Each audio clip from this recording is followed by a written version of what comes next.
The whole point of the so-called war on terror, or investing in the mujahideen, was to somehow fight terrorism or to make a better world.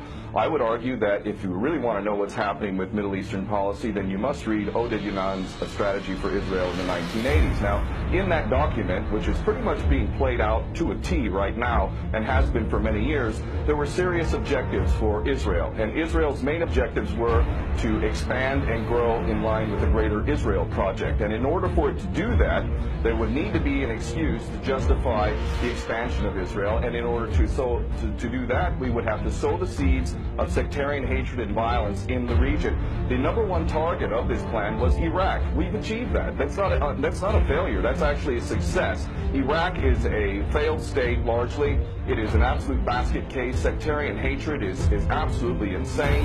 We see the beheadings and all of this madness, and we think it's a disaster. No, it's not at all. In fact, it's all part of the plan to break up Iraq into 3 different states. When we look at Syria, we also find that the goal is once again the same thing: sow the seeds of sectarian hatred and basically turn that nation into a basket case. This is happening according to plan as well. Now, ISIS, funny enough, could stand for the Israeli Secret Intelligence Service.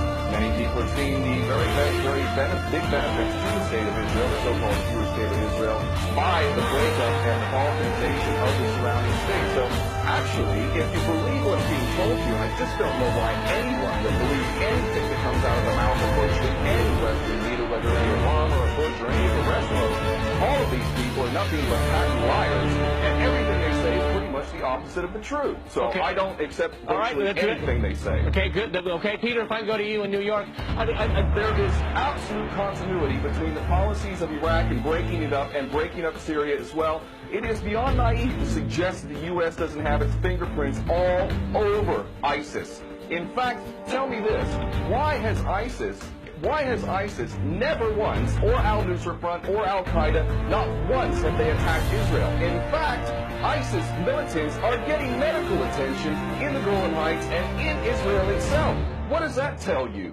There is absolute continuity, but the actual policy, just like the Project for a New American Century laid out very clearly, that a, quote, new Pearl Harbor would be necessary to achieve this goal of full spectrum dominance. You could never tell the American people, or the world for that matter, we're going to fight wars of aggression where we're going to have to invade and occupy, we're going to have to spend hundreds of billions, if not trillions of dollars to achieve the goal of full spectrum dominance, which is to control, absolute control, over air, land, sea, and space, and cyberspace. The American people never would have bought it, so you can't tell them that. You have to tell them a bunch of lies. And we see this over and over again. What you have to do, Ken, if I can go... It would actually be a question that there must always be a boogeyman. In fact, you're sitting in Russia now. For 50 years plus, we were fighting this Cold War that really was an absolute charade to begin with. There never really was a threat of a Soviet invasion. And for decades, we spent insane amounts of money developing nuclear weapons to the point of really completely, totally collective insanity. And here we sit today in a world that threatens a third world war with a policy that is clearly intended to totally destroy Syria. Let's see what happens. If we take Bashar al-Assad out of the equation in Syria, does anybody with half a brain not understand that that vacuum that's going to be created is going to be a vacuum filled by the most powerful interests there? And who is that right now? Well, that would be our best friends and allies, these little Frankenstein monsters that we create, whether it's Al-Qaeda or Al-Nusra Front or the latest ISIS monster that we've created. Those are the ones that are going to fill that vacuum, and that fits perfectly in line with Yaydiğini's Strategy for Israel in the 1980s. And if these other two gentlemen haven't read that document, I seriously suggest you do. Another thing that's really worthy of pointing out is the so-called Islamic State is anything but Islamic. And yes, there is a war on Islam. Islam is very understood by many Muslims around the world to be absolutely 100% forbidden for you to forcibly convert somebody to Islam or kill them. This is still very true. Back in the medieval times, when there was Muslim empires, it was an absolute understanding and policy amongst the Muslims who were in charge at that time, that those who practiced whatever religion were allowed to continue practicing that religion, and they were not even forced to pay taxes into the Muslim empire itself.